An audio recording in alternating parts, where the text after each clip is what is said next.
taking care of our health has never been more important, but during a pandemic, it can totally feel overwhelming. So luckily, we have our favorite garnet-dressed Dr. Kohli to help us all figure it all out. We are taking precautions and let us know the info. So Doc, I want you to weigh in on this news. There's been a 70% increase since January in calls to poison control centers over hand sanitizer.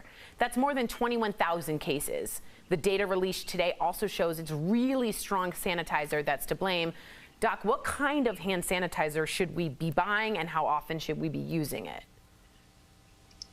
So, Tori, there's two ways in which hand sanitizer can be toxic. The first is obvious. It's if you accidentally ingest it. And some of these calls are a result of our kids getting hold of hand sanitizer. So until your toddler or child can learn how to use a hand sanitizer, I recommend keeping it out of reach of your children. The second way, which is a little less obvious and more subtle, is that hand sanitizer, actually, our skin absorbs whatever we put on it into our body, and we don't always realize that. So if we're using hand sanitizer that has a component called methanol, which is the primary component of antifreeze that some of those hand sanitizers out there have, we're actually absorbing antifreeze through our skin, and that can be toxic. Wow. So the FDA has issued a recall list of these hand sanitizers. It's really important to make sure that you don't have methanol contaminated hand sanitizer. Wow.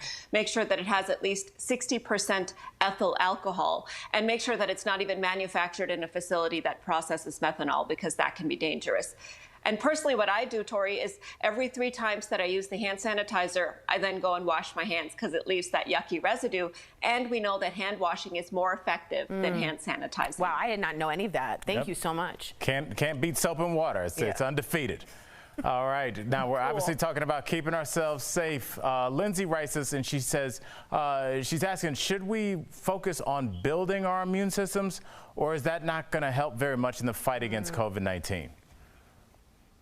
It is going to help, Al, and this is what's really cool. There's so many things that are out of our control during this pandemic, but one thing that I found a lot of comfort in is that we can take steps to boost our immune system. So let's talk about some of the factors that are involved in immune function. So sleep is very important. Our body actually makes immune cells, immune chemicals, and antibodies while we're sleeping. So if we don't get enough sleep, then that can affect our immune function. Exercise is another important one. Moderate exercise boosts the immune system, but extreme exercise can actually trigger a stress response and depress the immune system. So you want to get just the right amount of exercise.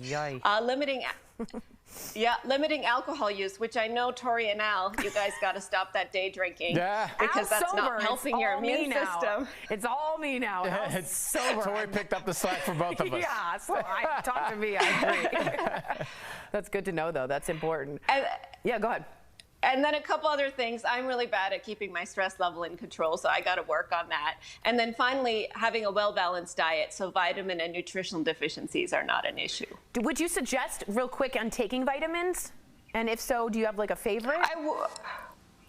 I would, Tori. I would suggest a multivitamin for most people because it's, like I said, if you have a vitamin deficiency, it can compromise your immune function. There's also some data on probiotics, decreasing the length of infection. And then finally, stay hydrated, which I know is hard to do when we're wearing those masks all day. Yeah, take down that water. Thank you so much, Doc. You will, of course, be back tomorrow. If you do have a question about coronavirus you want answered, write us on social media or email info@dailyblastlive.com.